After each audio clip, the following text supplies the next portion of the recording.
Good afternoon. Phil Lindeman with your Krystal 93 News from Mountain Comfort Furnishings and Design. Alterra Mountain Company, the owner of the Icon Pass, is purchasing Arapahoe Basin. A-Basin's Henceroth broke the news this morning. The decision to sell Arapahoe Basin, that happens a few pay grades above us. But we helped in any way that we could. For 27 years, the basin's been owned by a Canadian realty company. The Alterra sale will be final after this ski season. Whenever we've made a big change around here, there's been, concern, skepticism, criticism from others. And that's going to happen again in this big change. And we'll keep working through it like we always have. Skiers and riders have a whole lot to say about it on Facebook. Writes Jeff, there goes the neighborhood. Bill says resistance is futile. Larry is looking on the brighter side, saying better icon than epic. Albert says legend never dies. Dozens more are sharing memories of A-Basin like they would at a best friend's wake. They call this the end of an era.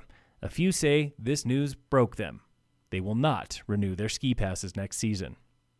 Another snowy weekend put a dent in I-70 traffic. Just over 116,000 cars Friday into Sunday. That is slower than last weekend by nearly 22,000 cars, slower than the same weekend last year by 24,000. Avalanche danger is considerable today statewide. One skier was buried up to his chest near Monarch Pass on Saturday. He was quickly dug out and not injured. Last Thursday, before the storm, a Florida man died skiing the trees at Peak 8 in Breckenridge. His body was found just off Dukes. Nearly 400 Park County locals are petitioning against a Frisco mining company. The company wants to build a concrete and asphalt plant just north of Fairplay. We're not in opposition of an asphalt or a concrete plant being in the county. We're just kind of in opposition of where the specific location is. That was Paul Lee Master. He lives 300 feet from that proposed plant, and he leads the petition against it. How close it is to residential homes, how close it is to the river, how close it is to town. The mining company, South Park Aggregate, based in Frisco, wants a temporary use permit. The term they want?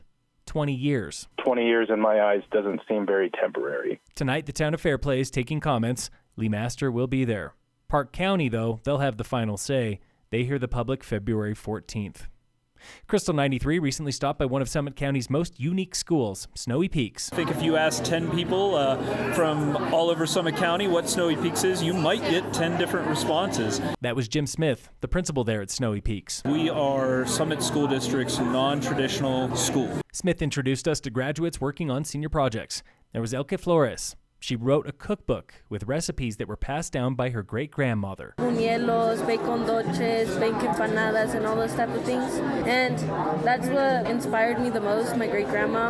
And that's like the most memorable thing that I have of her, like her loving to bake. There was Taj Boyd, the new restaurant manager at Horseshoe, one of the newest restaurants on Main Street, Breck. Actually, my parents got me into it. They've been seeing I've been there mostly every single day. As a manager, you always want to brighten their day. What can we improve on, and also how can we make it better? These two are part of 26 seniors graduating Snowy Peaks this year.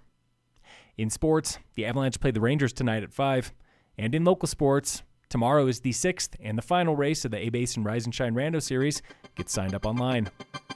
Phil Lindeman, Krystal 93 News.